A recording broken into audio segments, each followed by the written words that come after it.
Hey everybody, it's Kevin Van Ord here, and I'm sitting with Sean McInnes, who just recently had a chance to look at the upcoming Assassin's Creed 4 Black Flag DLC called Freedom Cry. Sean, what's this DLC all about? Well, the DLC stars Adewale, who is a character, if you read my review of Assassin's Creed 4, which I'm pretty sure that you did. Pretty sure, yeah. Pretty sure that you did. You'll note that I lamented the fact that Adewale was a really interesting character in that game, and his story was something that I would like to have seen covered a little bit more, because the game kind of danced around the more serious themes of the era, slavery, and it kind of... It lightly touched on those, but it kind of brushed over them in the grand scope of things. Right. So this DLC, what I like about it is it's entirely focused on Adewale. I played about an hour or so of the DLC. Ubisoft claims it's about 4 hours long, but then again, it is an open world game, so it's probably as long as you want it to be with all those side missions and stuff.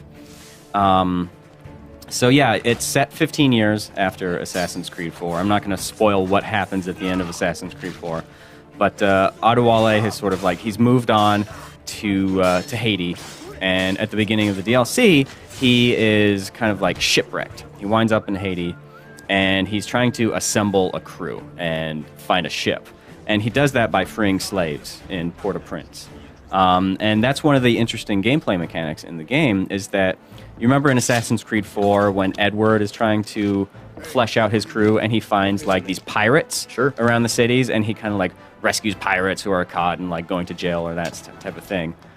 In Freedom Cry, you actually do that with slaves. So you can go up to like the selling block where they're actually selling slaves, and you can, if you've got money, you can buy them and just free them on the spot and say, hey, you want to join my crew? Or my preferred technique, just take out the guy selling them, kill all his guards, and you don't have to spend a dime. It's great. And other things you do is you walk around. They're the guys who are like being, they're in chains and they're being escorted around the city. Just kill the guards, free them right there. And you can go to like the slave plantations and kind of like sneak around, take out the guards and everything like that. So it's a pretty interesting subject matter. I didn't get to see a lot of story cinematics, so I don't know how delicately it handles the subject, because obviously you have to be pretty careful when it's something as heavy as slavery, right? Sure.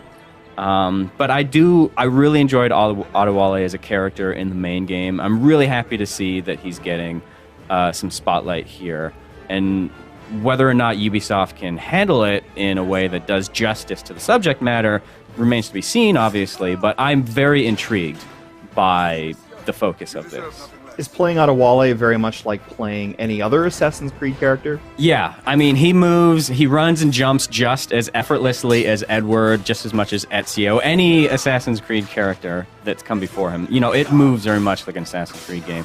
He does have a few unique weapons. He's got this big, brutal machete, and he's also got a blunderbuss, which is sort of a forebear to the shotgun. Right. And it only works within about 4 or 5 feet of your enemies. But if you walk up to a group of like 4 guards, you can take out all 4 of them in a single shot, which you probably need to do because you only have 1 shot before you have to reload that thing, and it takes a little while. That sounds pretty awesome, though. Yeah, so it's a very different type of experience, but it's fun. And eventually he does, you know, spoilers, he does get his own ship, and so you sail the Caribbean, you find slave trader ships, and you take out the crew there, and you free the slaves, and you kind of flesh out your crew, and you collect the supplies, and you can build up your ship just as Edward did. All the different sort of component parts, the armor, the weapons, the amount of ammo you can carry. So it's got that whole progression system in there as well. Sean, thanks for sitting down with me. Is there anything else you think we should know that we didn't touch on today? One thing that I think bears mentioning, it's such a small thing, but it's something that I noticed. No new sea shanties for Adewale's crew, which, I mean, for me, that was like one of my favorite things about Assassin's Creed 4. So that's a little bit disappointing, but who knows? Maybe that'll be the next DLC. Maybe the next DLC after this will be all about sea shanties. It could be, or I could just go and sing you a sea shanty right now after we're done with this, if you like. That works too. Excellent. Well, Sean, thanks for telling us about Freedom Cry. We will be seeing that next week, and you should look for a review soon on GameSpot as well. And I guess we will see everybody out there very soon. Thanks a lot, Sean. Thank you.